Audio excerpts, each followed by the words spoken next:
समन्ता चक्रवालेषु अत्रा गच्छन्तु देवता सद्धम्मं मुनिराजस्स सुनन्तु सग्घ मोक्खधम् धम्मत् सवन कालो अयन बधन्ता धम्मत् सवन कालो अयन बधन्ता धम्मत् सवन कालो अयन बधन्ता नमो तस् भगवतो अरहतो सम्मा सम्बुද්දස්ස नमो तस् भगवतो अरहतो सम्मा सम्बुද්දස්ස नमो तस् भगवतो अरहतो सम्मा सम्बුද්දස්ස අද දවසේ ධර්ම දානමය පින්කම උදෙසා සදැහැති බැතිබර දායකත්වය සිදු කරනු ලබන්නේ ගම්පහ කිරිඳිවිට පදිංචි නලින් දිසානායක මහත්මයා ඇතුළු පවුලේ සියලු දෙනා විසින් හැම දිනාටම ධර්ම අභිසමය ධර්ම අවබෝධය අරමුණු කරගෙන අපි ධර්මය ශ්‍රවණය කරලා ධර්ම අභිසමය පිණිස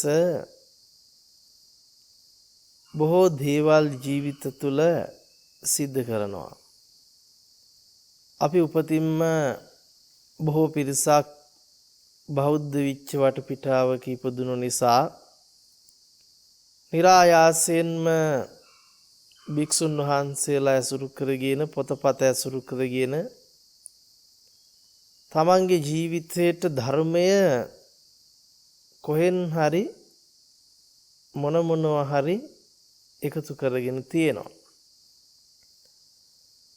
අපිට ධර්ම අවබෝධයේ පිණිස එහෙම නැත්නම් චතුරාර්ය සත්‍ය අවබෝධයේ පිණිස මොනවම හරි දේවල් ටිකක් කරලා හරියන්නේ නැහැ.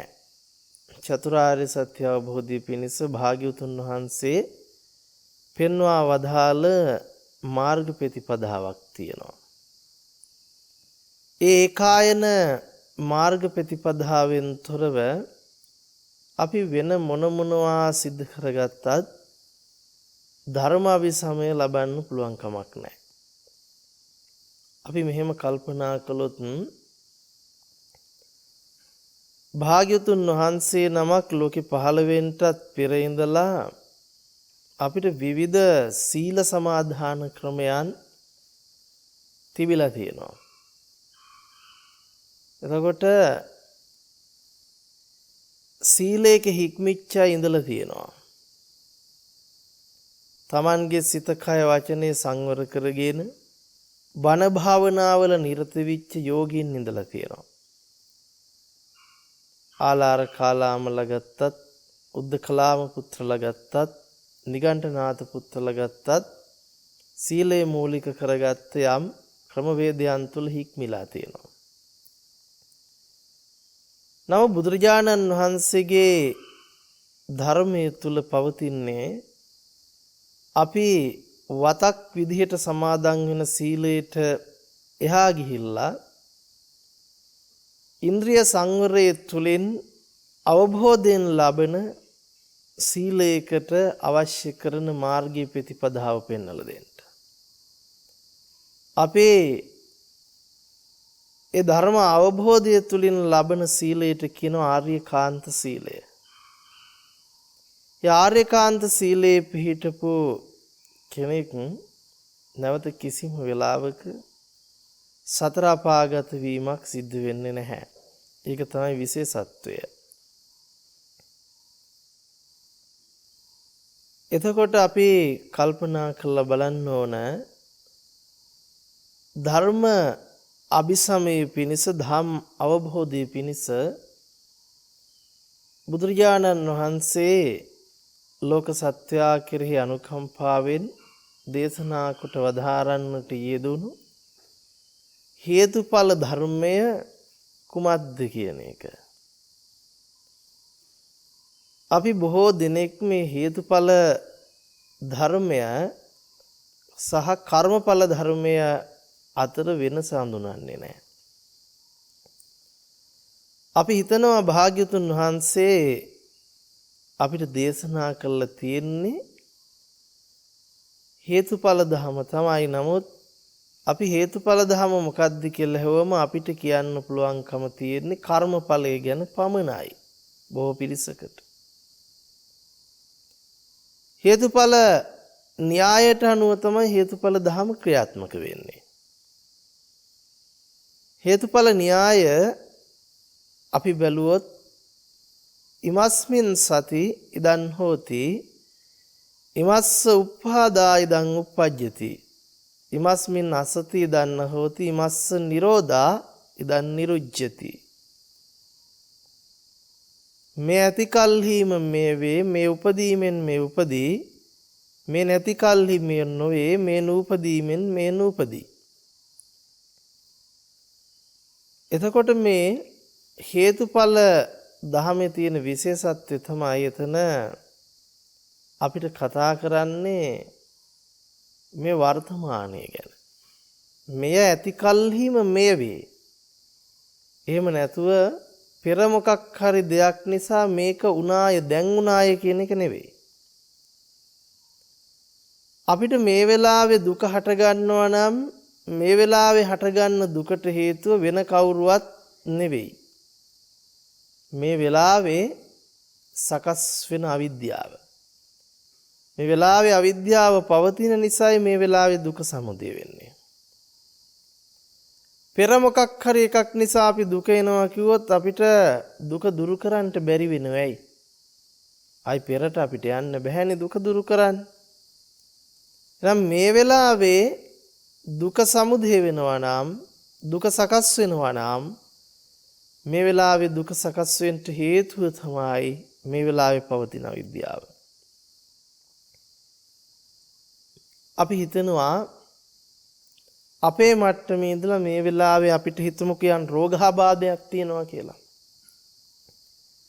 යන් රෝග පීඩාවක් තියෙනවා, දුක් වේදනාවක් තියෙනවා.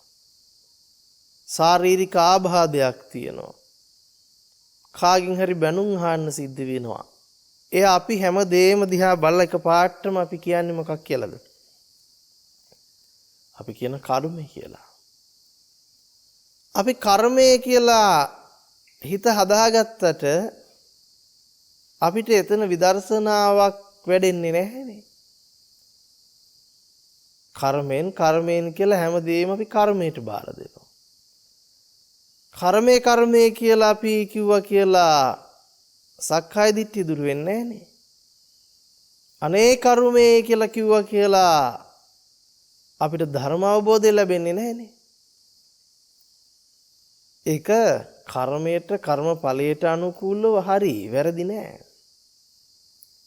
නමුත් අපි බලන්න ඕන ඒ වෙලාවෙන දුක එහෙම නැත්නම් වේදනාව දුක බවට පත් වෙනවද? මේ වේදනාව අවබෝධයෙන් යුක්තව දකින්නවද කියන එක. දැන් අපි හිතනවානේ ලෙඩ වෙන දුකනේ, ජරාවටපත් වෙන දුක, මරණයටපත් වෙන දුක, මේ සියලු දුක් පීඩා ජීවිතේට එනකොට අපිට හිතෙනවා මේ දුක රහතන් වහන්සේලාටත් ආවා. අපි හිතන්නේ එහෙමනේ. මේ දුක බුදුරජාණන් වහන්සේලාටත් ආවා. හැබැයි වේදනාව තියෙනවා. නමුත් වේදනාව දුකක් බවට පරිවර්තනය කරගන්න තිබුණු අවිද්‍යාව නැහැ. වේදනාව තමයි. නමුත් වේදනාව ඒ සකස් වීම අවබෝධයෙන් දකින්න කෙනා ඒක දුකට පාත්‍ර වීමක් බවට පත් කරගන්නේ නැහැ. නමුත් අපිට බැලූ බැල්මට ඒක දුක විදිහටමයි හම්බ වෙන්නේ. දැන ගැනීම අපිට දුක විදිහටම හම්බ වෙන්නේ. නමුත් අපි මතක තියාගන්න ඕන රහතන් වහන්සේලා, බුදුරජාණන් වහන්සේලා ජරා මරණ දුක ඉක්මවලා තියෙන්නේ. මෙහෙම වචනයක් ඇහුවොතින් ඔබට මොකද්ද හිතෙන්නේ කියලා බලන්නකෝ. රහතන් වහන්සේගේ කය බිඳීමෙන් සිඳීමෙන් මතු නොවන්නේමය. රහතන් වහන්සේගේ කය බිඳීමෙන් සිඳීමෙන් මතු නොවන්නේමය. මේක හරිද වැරදිද? අපිට හිතෙනවා මේක හරි කියලා. රහතන් වහන්සේගේ කය බිඳිලා සිඳිලා ගියාම ඕ මතු නෑ නේන්නම්. මේක ඇත්තනේ. අපිට බැලූ බැලමට පේනවා ඇත්ත තමයි. වැඩේ හරි කියලා. නමුත් මේක මිත්‍යා දෘෂ්ටියක්. මෙහෙම යම් කෙනෙක් කියනවා නම් ඒක මිත්‍යා දෘෂ්ටියක්. අපිට යමක සූත්‍ර දේශනාව තුළ ඒ පිළිබඳව පැහැදිලි කර ගැනීමක් සිදු කරගන්න පුළුවන්. රහතන් වහන්සේගේ කය බිඳීමෙන් සිඳීමෙන් මතු නොවන්නේම යන ලාමක වූ මිත්‍යා දෘෂ්ටිය යමක නම් මහණහට උපන්නහ. මේ විදිහට තමයි අපිට කියන්නේ. යමක කියන භික්ෂුන් වහන්සේ කියනවා බුදුරජාණන් වහන්සේ දේශනා කළා තියෙන්නේ රහතන් වහන්සේලාගේ කය බිඳිලා සිඳිලා ගියාට පස්සේ රහතන් වහන්සේ මතු ආය නැහැ කියලා. ඉතින් මේක මිත්‍යා දෘෂ්ටියක් කියලා කියන්නේ ඇයිද කියලාවත් සමහරට අපිට වැටහෙන්නේ නැතුව ඇති. අපිට කොයිම වෙලාවකවත් නැවත රහතන් වහන්සේට අයිති කයක් විදිහට කය හුවා දක්වන්න බෑ. අපි ඒ කියන්නේ රහතන් වහන්සේ කෙනෙක් ඉන්නවා. ඒ ඉන්න රහතන් වහන්සේ නැවත මොකද්ද? මැරිලා ගියාම ආයෙ උපදින්නේ නැති කතාවක්. අපි ඒ කියන්නේ සම්පූර්ණයෙන්ම ආත්ම දෘෂ්ටියේ ඉඳලා. හැබැයි රහතන් වහන්සේගේ පැත්තෙන් ගත්තොත් රහතන් වහන්සේට රහතන් වහන්සේ කෙනෙක් නැහැ. උන්වහන්සේ පුජ්‍යල භාවයේ ඉක්මවලා. නැවත කෙනෙක් විදිහට මුණ ගැසීමක් නැහැ. නැවත නිත්‍ය වූ කයක පැනවීමක් සිදු කරන්නේ නැහැ. නමුත් අපි නිත්‍ය වූ ස්ථිර වූ රහතන් වහන්සේ කෙනෙක් පනවලා ඒ රහතන් වහන්සේ දැන්ට ජීවත් වෙන බව පනවලා ඒ රහතන් වහන්සේ මොකද කය බිඳිලා සිඳිලා නැති වෙලා ගිය දවසට රහතන් වහන්සේ ආයෙන්නේ නැහැ වගේ අදහසක් තියෙනවා. ඉතින් මේ දෘෂ්ටිය මේ භික්ෂුව අතහරින්නෙම නැති තැන බොහොම අමාරුවෙන් භික්ෂුන් වහන්සේලා නේද? පහදලා අන්තිමට මේ දෘෂ්ටිය ඉවත් කරලා දෙන්නේ. එතකොට අපි කල්පනා කරන්න වෙනවා අපිටත් එක පාරටම තවමත් හිතෙන්න පුළුවන් ඇයි එහෙම වෙන්නේ කියලා. රහතන් වහන්සේ එහෙම නේනම් කියලා වගේ එකක් තියෙන්න පුළුවන්. එනිසා මේ ධර්මය අපි හිතන තැනකින් එහාට ගිහිල්ලායි බුදුරජාණන් වහන්සේ දේශනා කරන්නේ. මේ හිතන්නකෝ.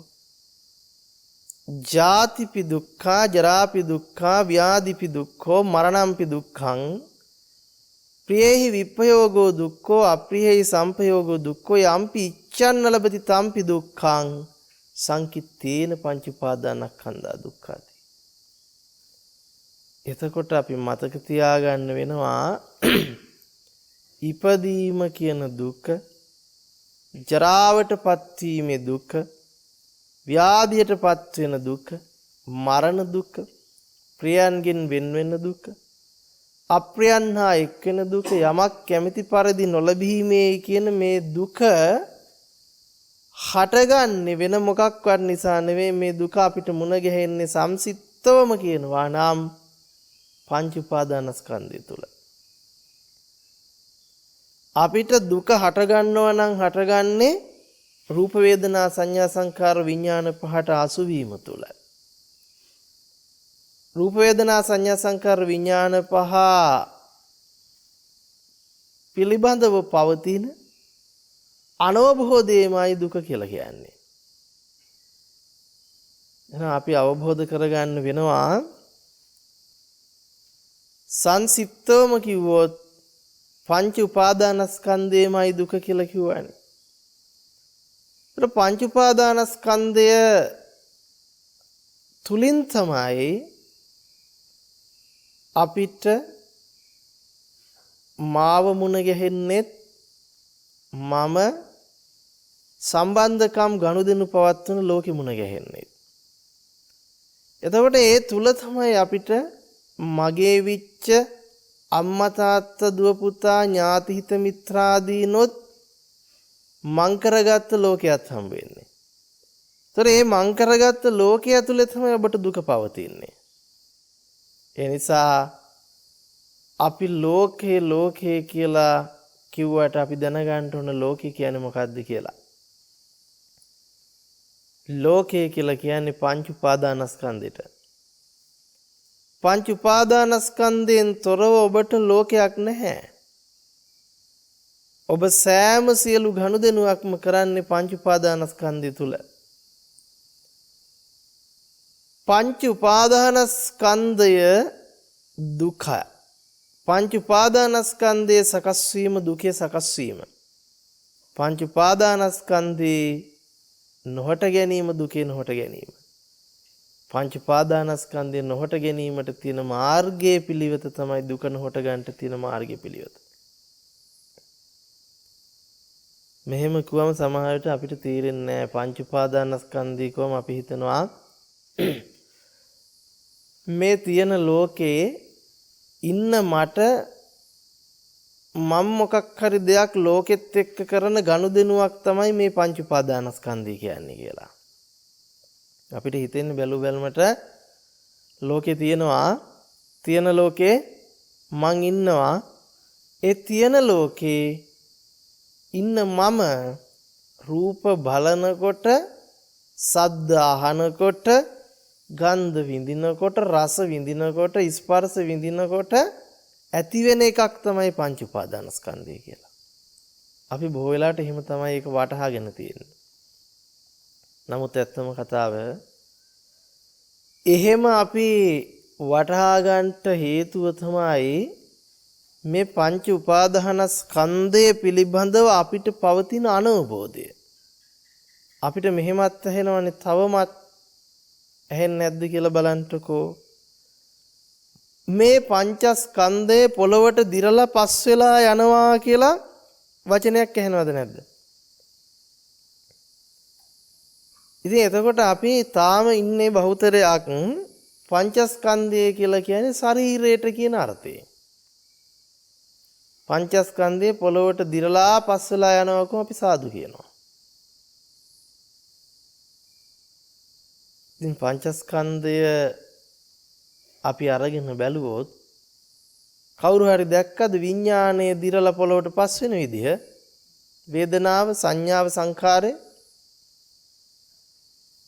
එතකොට අපි කල්පනා කරන්න වෙනවා පංච උපාදානස්කන්ධය කියලා කියන්නේ රූප, වේදනා, සංඥා, සංඛාර, විඥාන පහට. කොටින්ම කිව්වොත් පංච උපාදානස්කන්ධය කියලා කියන්නේම ජීවිත අත්දැකීමට. අපි මෙහෙම හිතමුකෝ පෙනීමේ, ඇහිීමේ, දැනීමේ, දැනගැනීමේ අත්දැකීම මෙහෙම කිව්වම අපිට එකපාරට හිතෙන්නේ මෙයාට පේන විදිහ කියලා. මෙයාට ඇහෙන විදිහ කියලා. එහෙම නෙවෙයි. අපිට මෙයාව පේන්නේ කොහොමද එහෙනම්? තමන්ට තමන්වත් පේනවනේ නේ. දැන් බලන්නකෝ. බලපු ගමන් පේනවා. හොර අපි හිතන් ඉන්නවා මේ තමන්ට තමන්ව පේන විදිහ ගැන අපි බලන්නේ නැහැ. අපි බලන්නේ තමන්ට ලෝකෙ පේනවා කියන තැනට තමයි අපි ඉන්නේ පේනවා කියනකොටම. මම මෙහෙම අහන්නම්කෝ. දැන් මේකට ඔබ කියන වටාපත කියලා. එතකොට වටාපත දැනගත්තේ වටාපත පිළිබඳව ඔබට දැනගැනීම සිද්ධ කළේ විඥාණය. විඥාණය කියලා කියන්නේ සරලවම අපි හිතමු සිත. මේ වෙලාවේ ඔබ කල්පනා කරන්නකෝ සිතේ පහළවීම නැති වුණොත් මොකද වෙන්නේ? සිතේ සකස් වීම මේ දැන් නතර වුණොතින් තමන් ගැන අත්දැකීමත් ලෝකේ ගැන අත්දැකීමත් කියන දෙකම නතර වෙනවා. සිත සකස් වුණේ නැත්තම් තමන් හම්බෙන්නෙත් නැහැ ලෝකේ හම්බෙන්නෙත් නැහැ. ලෝකේ එක්ක ගනුදෙනු කරන ගනුදෙනුවක් හම්බෙන්නේ නැහැ. මෙහෙම කල්පනා කරන්න. සකස් වෙන හිත තුල ඔබ සහ ලෝකයේ උපදිනවද? එහෙම නැත්නම් තියෙන ලෝකයක ඉන්න ඔබ තුල සිත උපදිනවද? සකස් වෙන සිත තුල ලෝකයේ සහ ඔබ උපදිනවද? එහෙම නැත්නම් තියෙන ලෝකයක ඉන්න ඔබ තුල සිත පහළ වෙනවද? අපිට බැලූ බැලමට පේන්නේ තියෙන ලෝකෙක ඉන්න මගේ තුල හිත හට ගන්නවා කියලා. නමුත් සිත සකස් වුණේ නැත්තම් මම උපදින්නෙත් නැහැ ලෝකෙ උපදින්නෙත් නැහැ. දැන් ඔබ මොහොතකට හිතන්න මේ වෙලාවේ සිත නතර වෙනවා. සිත උපදින්නේ නැහැ, සිත පහළ වෙන්නේ නැහැ.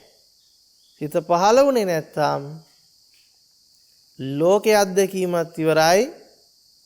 තමන්ගේ අත්දැකීමත් ඉවරයි. ලෝකේ පහළ වෙන්නේත් නැහැ තමන් පහළ වෙන්නේත් නැහැ. අන්න ඒ නිසායි බුදුරජාණන් වහන්සේ පෙන්වන්නේ මේ ලෝකේ තියෙන ධර්මයක් නෙවෙයි උපදින ධර්මයක්.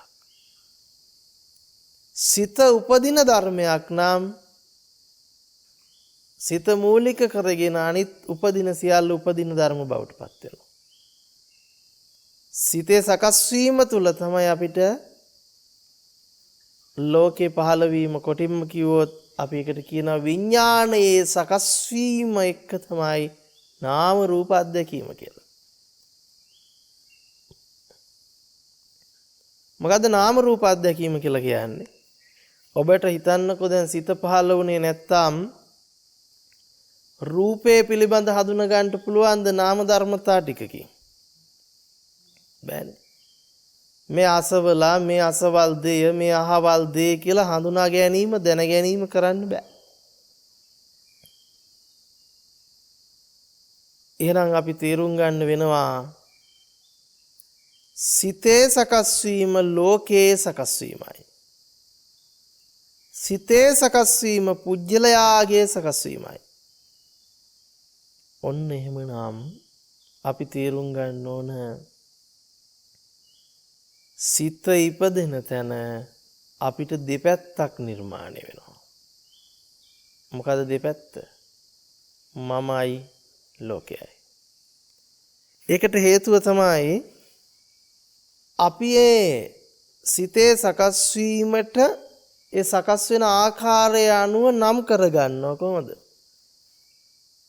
චක්කු විඥාන, සෝත විඥාන, ගාන විඥාන, දිව්‍යා විඥාන, කාය විඥාන, මනෝ විඥාන විදියට.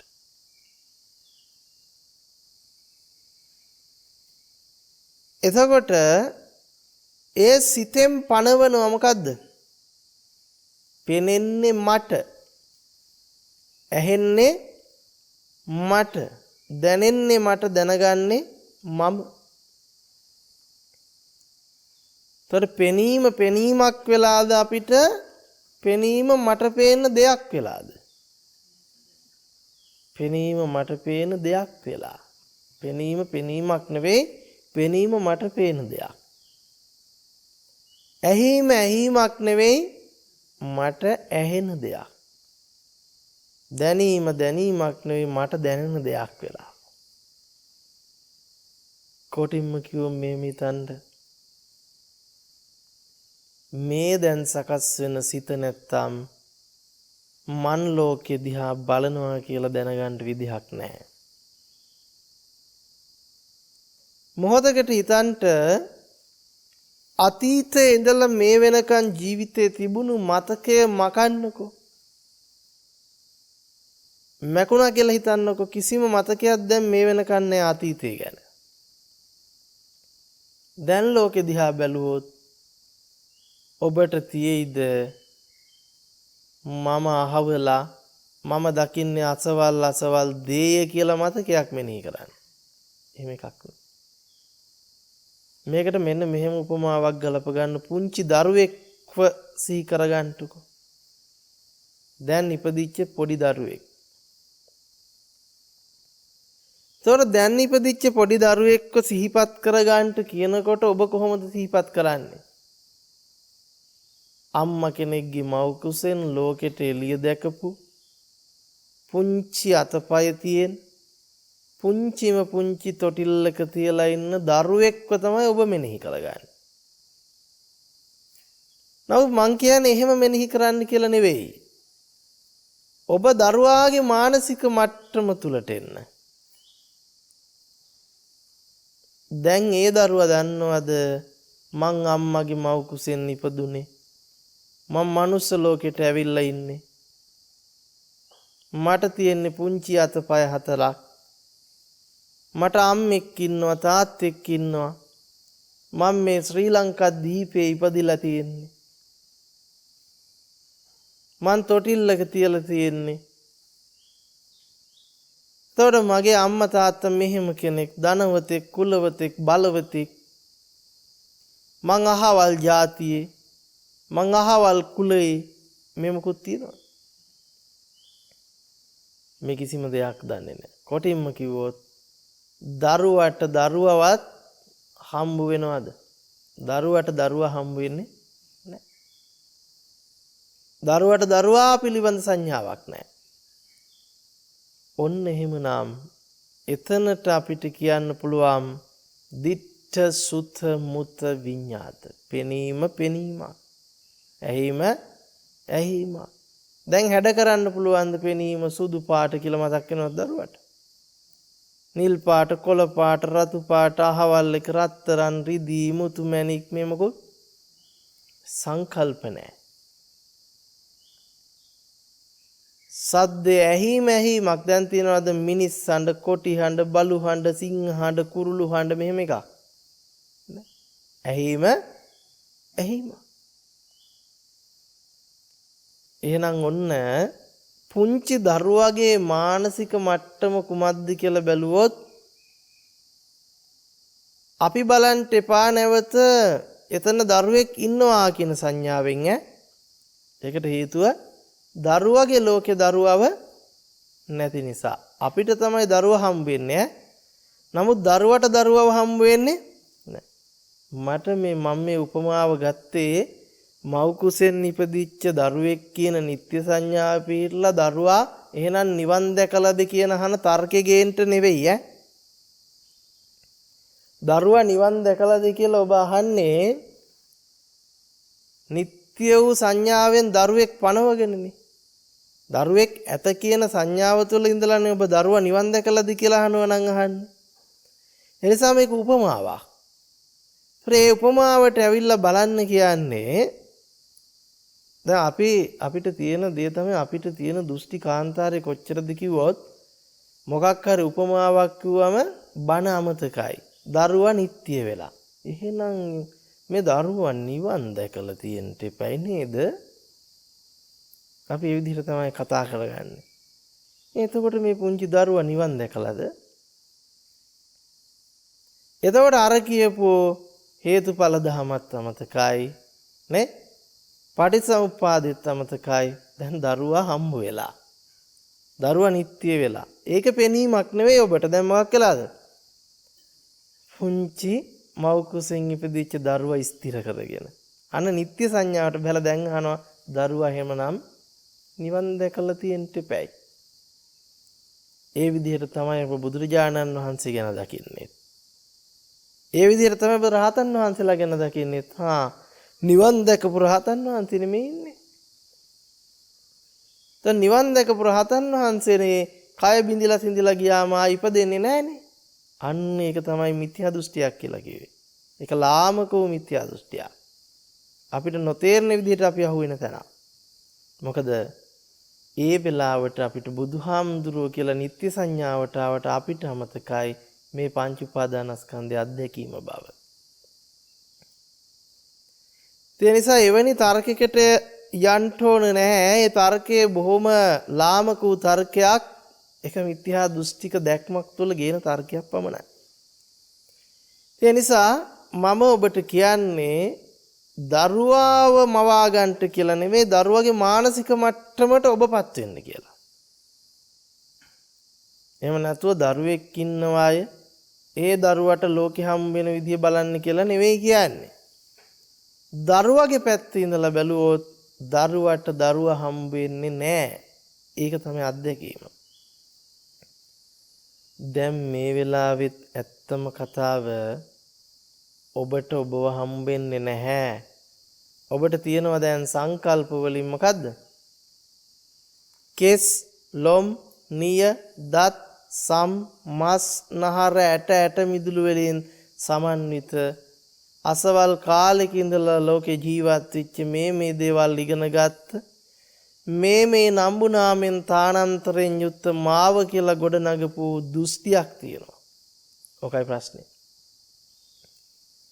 එනිසා මුලින්ම ඔබ ඒ දෘෂ්ටිය ඉවත් කරගන්න හරිම ලේසි අර දරුවගේ මානසික මට්ටමින් බැලුවොත්.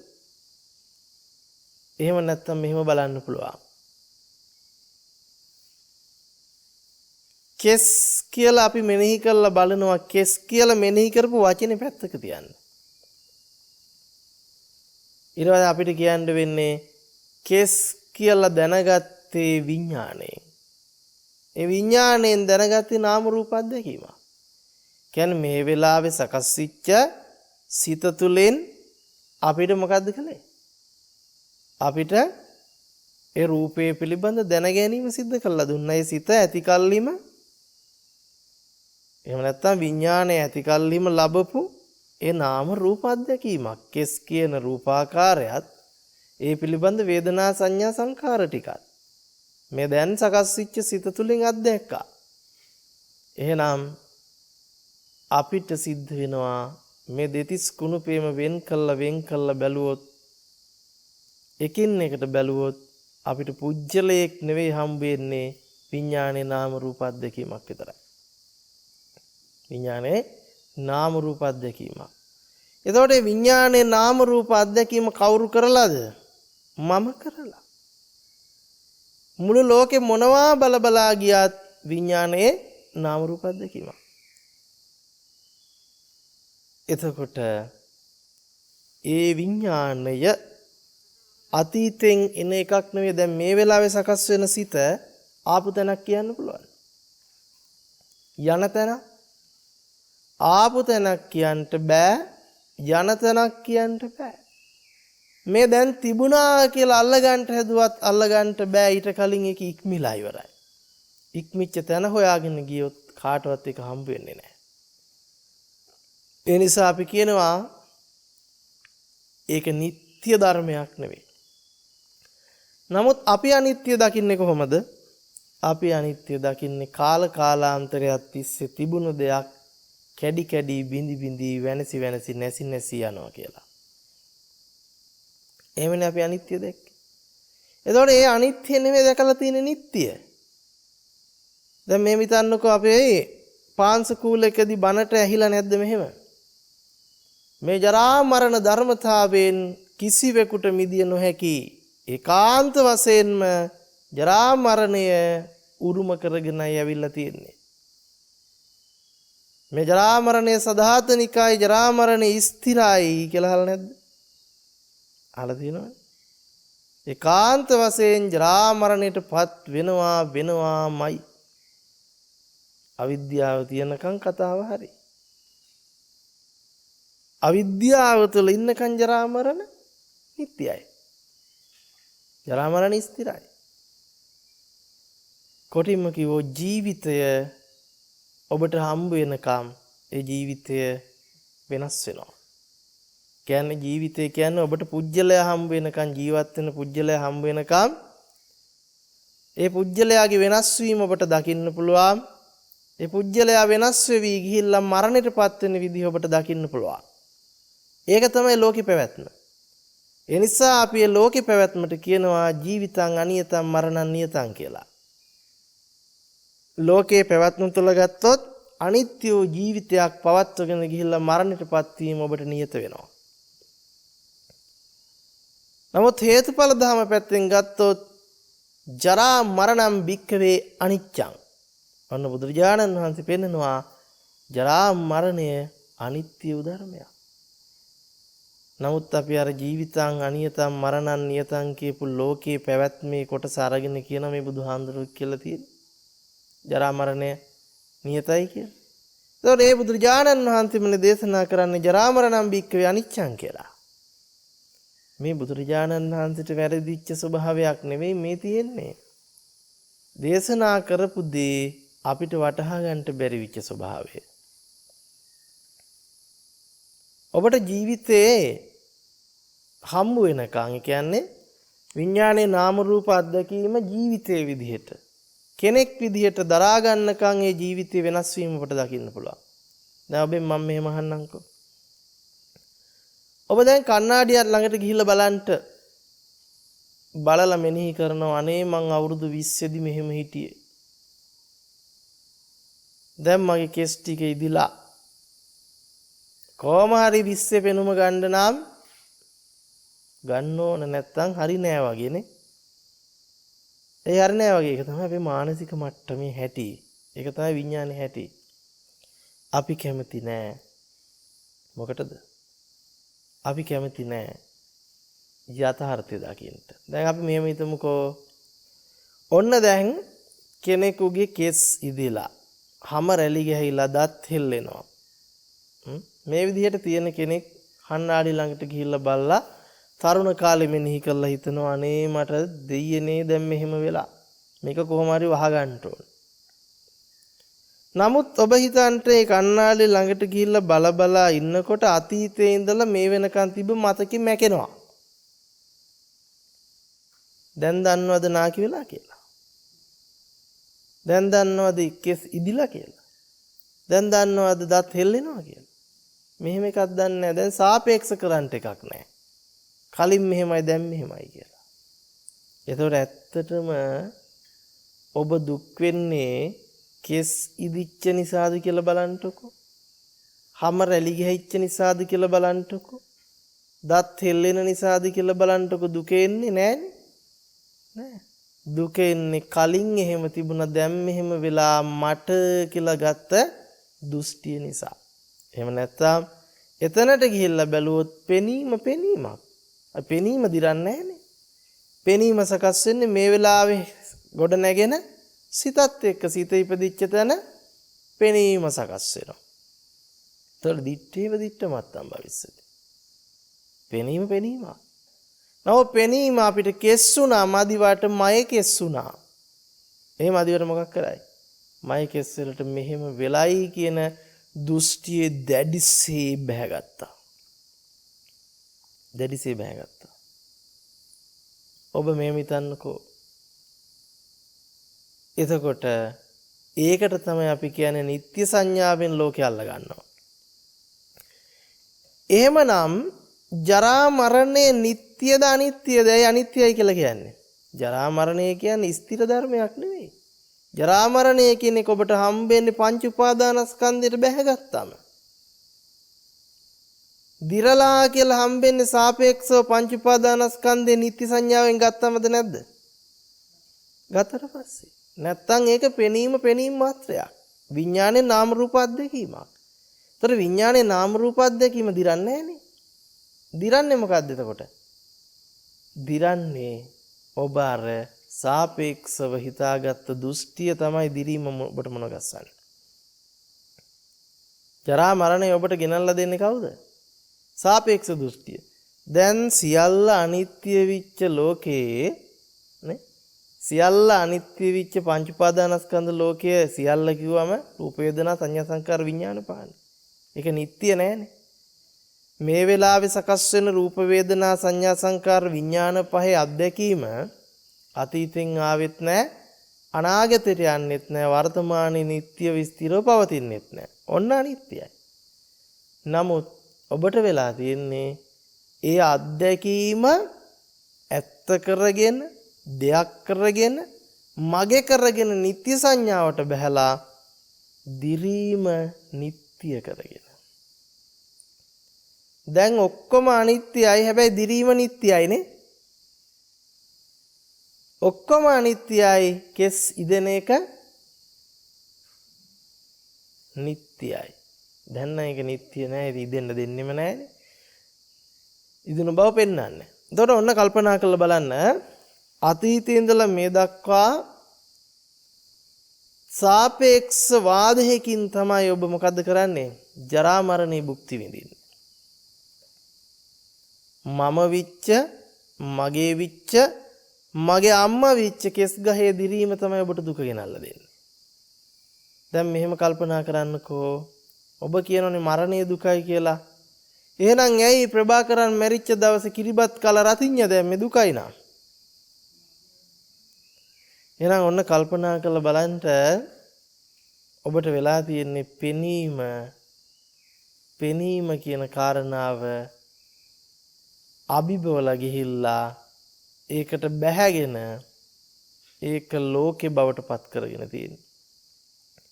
දැන් හිතන්නකෝ ඔන්න මලකඳක් තියෙන මැරිච්ච ඥාතියෙක් ඉන්නවා. එතකොට කෙනෙකුට අම්මා වෙන්න පුළුවන්. කෙනෙකුට පුංචි අම්මා වෙන්න පුළුවන්. තව කෙනෙකුට නැන්ද අම්මා වෙන්න පුළුවන්. තව කෙනෙකුට නිකන් ගමේ මිනිස්සෙක් වෙන්න පුළුවන්. එහෙනම් පෙනීමක් විච්ච තැන ඒක ආදරණීය අම්මා විදියට දකින්නකොට ඒක ග්‍රහණය කරගන්න දෘෂ්ටියට සාපේක්ෂව තමයි දුක සකස් වෙන්නේ. දුක කියන්නේ සාපේක්ෂ දෙයක්. එහෙම නැත්නම් දුක කියන්නේ නිට්ටය දෙයක් නෙමෙයි. එතන ජරා මරණ සමුදය කියන එක නිට්ටය ස්ථිර ධර්මයක් නෙමෙයි කියන්නේ ඒකයි. දුක කියන්නේ කෙනකෙනාට සාපේක්ෂව ගොඩනැගෙන දෙයක්. කෙනකෙනාගේ දෘෂ්ටියට බැස ගැනීමට අනුකූලවයි දුක සකස් වෙන්නේ. එහෙම නැතුව පෙනීම දුක ගෙනල්ලා දෙන්නේ නැහනේ.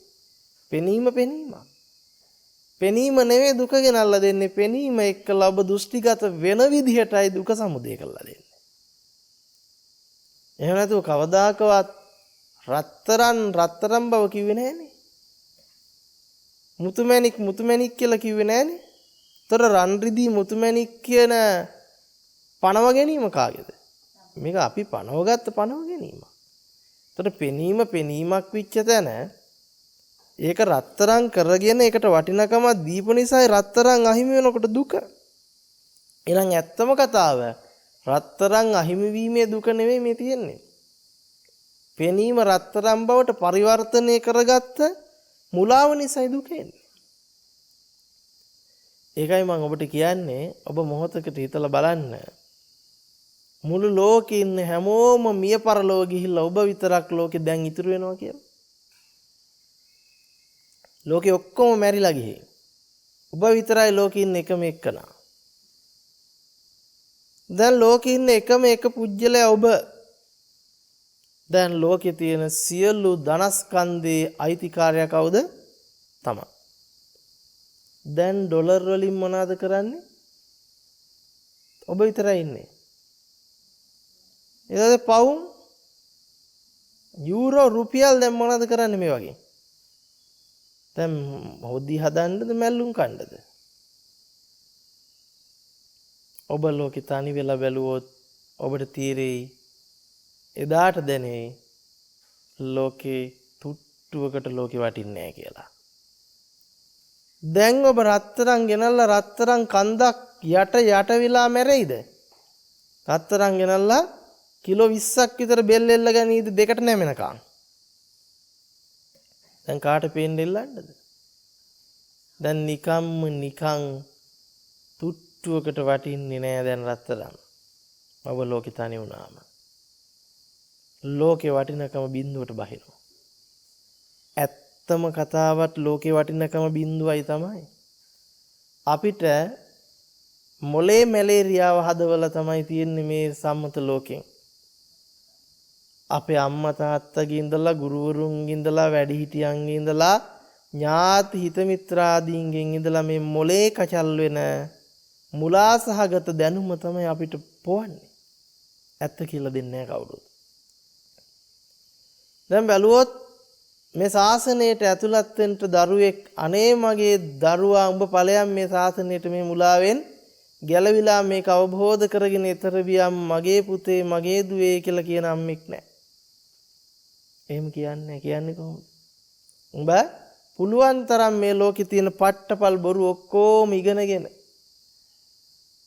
අධ්‍යාපනයේ කියන මිෂනාරි ඔළුව කුරුවල් කරන ක්‍රමවේදය ඉගෙනගෙන උඹ දොස්තර කෙනෙක් පියා. එකල මුළු ලෝකෙම රවට්ටපන්. තොර දැන් ඔන්න ඒ වගේ තැනකට තමයි අපි යන්නේ. මේකෙන් මම මේ දොස්තර මහත්තුරුන්ට හෝ කාටවත් පහර ගහනව නෙවෙයි මම මේ කියන්නේ අපේ මේ ක්‍රමයේ තියෙන වැරද්ද. දැන් මෙහෙම කල්පනා කරන්නකෝ. මෙච්චර සංකීර්ණ භාවයකින් පිස්සු හදාගෙන දගලන්න ඕනේ නැහැ. ඔබ මෙහෙම හිතන්න. දැන් ලෝකේ ඔබ විතරක් තනිවිච්ච දවසට ඔබට ලෝකේ මොකවත් වටිනවද? මිල මුදල් වල වටිනකම 7-5කටවත් වටින්නේ නැහැ කියලා තේරෙනවා. රන් රිදී මුතුමැණික් කියන එක තුට්ටුවකටවත් වටින්නේ නැහැ කියලා ඔබට දැන් තේරෙන. ඒ වගේ ඔබට කරන්න දෙයක් ඇත්තේම ඇත්තටම තියනවද? ඇත්තටම ඇත්තේම නැහැ. අපි හිතමු ඔක්කොම අයින් කළා තනියෙන් ලෝක කෝටියක් කියලා හිතන්නකෝ. නිකන් අපි සාපේක්ෂව ගන්න හැමෝම ඒ විදිහට තනි කරනවා. ලෝකේ හැමෝම තනින් තන ලෝකයක් තුල කියලා හිතන්න කොතන හරි තනි වෙනවා. අපි හිතමු කෝටියක් ඉන්නවනම් ලෝක කෝටියක තනි වෙනවා කියලා හිතන්නකෝ නිකන් උපමාවට. තනි වෙනවා.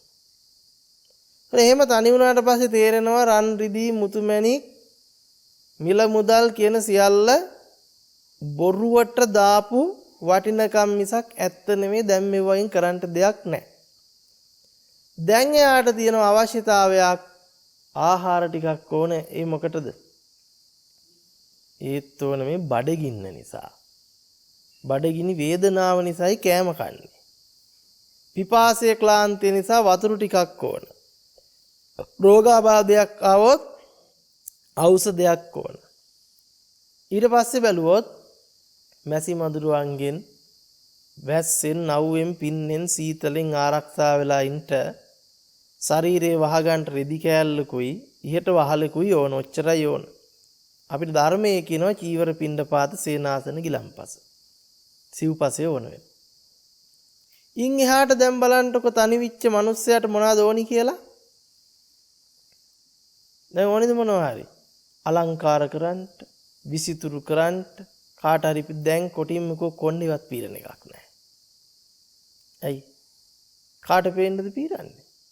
දැන් හැඩ කරන එකක් නැහැ. දැන් නම් අනිවාර්යෙන්ම එහෙම තනි වුණාට පස්සේ සුදු විච්ච කොණ්ඩේ කළු කරයිද මං අහන්නේ. කරන්නේ නෑම අයියයි. කාට පේන්නද? දැන් පෙන්වන්න කෙනෙක් නැහැ. දැන් සුවඳ ගහන්නෙත් නෑ. අනුන්ට ගඳ ගහයි කියලානේ අපි සුවඳට ගහගෙන යන්නේ නේ. අනුන්ට වටේට එයි කියලා. ලැජ්ජයි ආවොත්. ඒ හින්දානේ. ඒතර ඒ මොකුත් නෑ. දැන් අනුන්ට ඕන විදිහට ජීවත් වෙන්නේ. අද සමාජයේ බැලුවොත් ඔබ ජීවිතේ පවත්වන්නේ අනේ අපරාධේ ඔබ රංගනය කරිය දෙන්නේ. නේ? ඔබේ ජීවිතය අවබෝධ කරගන්න තියෙන මුළු කාල සීමාව රංගන භූමිකාවක නිරත වෙන අනුන්ට පේන්න නලු නිලියෝ. සියල්ල කළා තියෙන අනුන්ට පේන්න. බලන්නකො කොයිතරම් මෝඩකමක මහතද කියලා. දැන් එතකොට එදාට තේරෙනවා ලෝකේ වටිනකමක් 7-5කට නෑ. අපි මේ පිපාසයෙන් පෙළෙන නිසයි වතුර බොන්නේ කියලා තේරෙනවා. කුසගින්නෙන් පෙළෙන නිසයි කෑම කන්නේ. දැන් ඇත්තටම මේ ඔබ මෙහෙම හිතන්නකෝ. හොරි තියෙන නිසාද නැද්ද කහන්නේ? හොරි හැදුනොත් කනවා. හොරි තියෙන මිනිහට කහන එක සනීපද නැද්ද? සනීපයක් වගේ පේනවා. හැබැයි ඒක රෝගයක් කියලා දැනගත්ත කෙනා මොකද කරන්නේ? ඒකට බෙහෙත් අරගෙන ඒක සුවපත් කරගන්නවා. සුවපත් කරගත්තට පස්සේ අර පෙලීම තියනවද? කහන්න ඕනි කියලා තියෙන පෙලීම තියනවද? නැහැ. පෙලීම නැති නිසා කහන්න ඕන නෑ. දැන් කහනකොට සැපයි කියලා තිබිලා තියෙන ඇත්තටම බොරුවක්ද නැද්ද? අන්න ඒ වගේ තමයි අපි මේ රාග, ద్వේෂ, මෝහ ගින්නෙන් හොරිකඩයක් වගේ පෙළනවා. ඒ පෙළන නිසා රාගය, ద్వේෂය, මෝහයෙන් පෙලි පංචකාමයේ අතුල්ලනවා. ඒ පංචකාමයේ අතුල්ලන්න සනීපයක් වගේ තේරෙනවා. අපිට තේරෙන්නේ මේක හොරිකඩයක්, මේක ලෙඩක්, මේක රෝගයක්, මේක ගන්ධයක් කියන එක අපිට තේරෙන්නේ නැහැ. තේරෙන්නේ නැති නිසා පංචකාම ආස්වාදී රහ කර භුක්ති විඳිනවා. හරියට හොරි තියෙන මිනිස්සයා ඒ හොරි කහ සැපයි කියනවා වගේ. මේක තමයි අපි ජීවිතේ කරන්නේ. ඕක තමයි ජීවත් වෙනවා කියලා කරලා තියෙන්නේ බලනකොට. දැන් මෙහෙම හිතන්නකෝ. දැන් වර්තමානයේ අපි මහා අරගල කරනවානේ. ඇයි මේ අරගල කරන්නේ? අපිට තේරෙන්නේ මේ රෝගයක් නඩත්තු කරන්නේ කියලා. දැන් ඔන්න හොරි තියෙන මිනිහා කහනවානේ. කහනකොට සැපයිනේ. එක මිනිහෙක් අතෙන් කහනවා. තව මිනිහෙක් උපකරණයකින් කහනවා. මම උපමාවට කියන්නේ. තව මිනිහෙක් ඒ දියුණු කරපු උපකරණයකින් හොරි කහනවා. තව මිනිහෙක් ස්විච් එක දැම්මම ඔටෝ කැහෙන උපකරණයක් පැලඳ ගන්නවා. හොරි කඩේට. තව මිනිහෙක් මොකද කරන්නේ? මොකක් හරි බොහොම සුමටව කැහෙන උපකරණයක් හදලා බොහොම දැනෙන්නේ නැති වෙන්න සනීපෙට කැහෙන එකක් හයි කරගෙන ඉන්නවා. දැන් අපි හිතමු මෙහෙම අතෙන් කහන එක දුප්පතා. උපකරණයකින් කහන එක ඊට වැඩි උඩ එක. ඔටෝ එකෙන් කහන එක ඊටත් වැඩිය ශ්‍රේෂ්ඨයි ලෝකෙ හැටි. හැබැයි මුන්ට තේරෙන්නේ මොකෙන් කැහුවත් මේ කහන්නේ හොරිකඩයක් කියලා. දැන් එක පාරටම මොකද්ද වෙන්නේ? තාක්ෂණික දෝෂයක් නිසා ඔටෝ කහ හිටපු එකාගේ ඔටෝ මැෂින් එක වැඩ කරන්නේ නැතුව යනවා. මූට දැන් අතෙන් කහන්නට වෙනවා. ඔටෝ කහ හිටපු එකෙකුට අතෙන් කහන්න එනකොට කොයිතරම් පීඩනයක් තියෙයිදනේ? ඇයි? බොහොම නිදහසේ හතර ගාතින් වැටලා ස්විච් එක දාගෙන කැහෙන්න දීලා සනීපයි කියලා හිටපු එකාට මොකද්ද වෙන්නේ? අතෙන් කහන්න ලැබිලා. දැන් කියනවා අපිට දියව් ඔටෝ දියව් අරක දියව් මේක දියව් කියනවා. ඇයි? කොහොම කැහුවත් මොකද්ද? රෝගී අබ්බව තේරෙන්නේ නැහැ. රෝගී සනීප කරගත්තයි පැත්තක ඉඳලා කියනවා අනේ තොපේ කොහොම කැහුවත් වැඩක් නැහැ. ඔක අතහැරපල්ලා. ඊට වැඩිය දෙයක් තියෙනවා. ඔක රෝගයක්. ඔකට බෙහෙත් ගනින්න, ඔක සනීප කරගනින්න කියලා කියනවා. හැබැයි මුන්ට ඇහෙන්නේ නැහැ. ඇයි? ඒ තරම්ම අර සැප කියන තැනට කහනකොට එන සනීපිට අහුවෙලා. මුන්ට තේරෙන්නේ මේ හොරිකඩයක් මේ නඩත්තු කරන්නේ කියලා. දැන් එතකොට අර තනි විච්ච දවසට තේරෙනවා මොකද්ද? ලෝකෙන් මේ කිසිම කැහිල්ලකින් වැඩක් නැහැ. බඩගින්නෙන් පෙළෙන, පිපාසයෙන් පෙළෙන, රෝගයන්ගෙන් පෙළෙන නිසා මොකද්ද දැන් කරන්නේ? උස්නෙන් සීතලෙන් මැසි මදුරුවන්ගෙන් කරදරයන්ගෙන් පෙළෙන නිසා ඒක පෙලීම වළක්ව ගන්න තමයි මේ ඇඳුම් අඳින්නේ කියලා මිනිහට තේරෙන්න ගන්නවා. පෙලීමෙන් නිදහස් වෙන්නයි මේ කෑම කන්නේ. එහෙනම් මෙහෙව් පෙළෙන එකකින් ඇතේ ඵලේ මොකද්ද කියලා මොලේ පෑදෙන්න ගන්නවා. දැන් ඊට පස්සේ මොකද්ද කරන්නේ? මිනිහා සරල වෙනවා. සරල වෙලා තමන්ගේ පැවැත්මට අර ජීවර පින්න පාත සේනාසන ගිලාම්පසේම නැත්තම් සිව්පසේ පරිභෝග කරගෙන මේ පෙළෙන රෝගයෙන් නිදහස් වෙන්න මාර්ගය කුමක්ද, ප්‍රතිපදාව කුමක්ද කියලා මං සොයාගත යුතුයි කියලා මොකද කරන්නේ?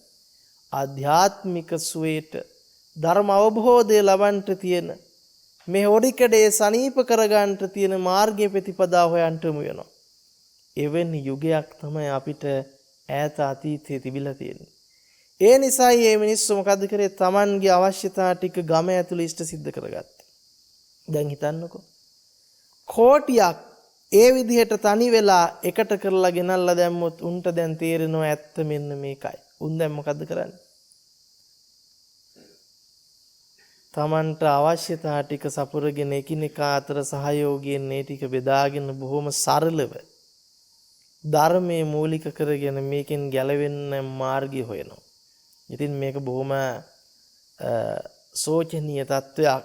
අපිට නොතේරෙන තැනකටපත් වෙලා ඒකට හේතුව අපිට කල්යාණ මිත්‍රය සුර නැහැ. ධර්මයේ පණිවිඩයක් නැහැ. අපිට මිෂනාරි අධ්‍යාපන ක්‍රමයක් ගෙනල්ලා දාලා තුවාලය හොරිකඩේ හැමෝටම පළඳලා කහගෙන ඉන්න මානසික මට්ටම හදලා මේක රෝගයක් කියන එක අපිට අමතක කරවලා සම්පූර්ණයෙන්ම අපිව විකෘති කරවලා වෙන පාරක් දිගේ අපිව අවුරුදු ගාණක් තිස්සේ අරගෙන ගිහිල්ලා අපිට නොතේරෙන තැනකට අපිවපත් කළා.